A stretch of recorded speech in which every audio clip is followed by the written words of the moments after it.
Supreme court ఆదేశాల ప్రకారం dearness allowance బకాయిలు చెల్లించాల్సిన రాష్ట్రం ఏది?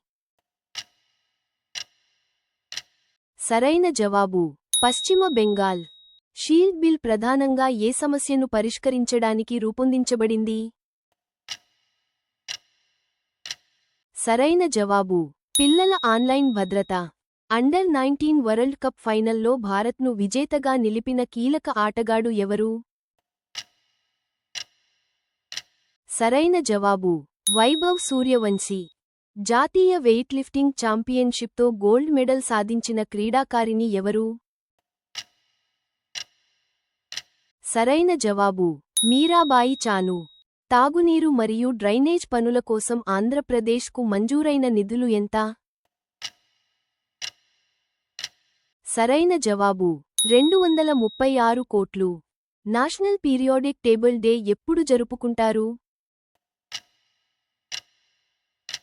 Test your knowledge.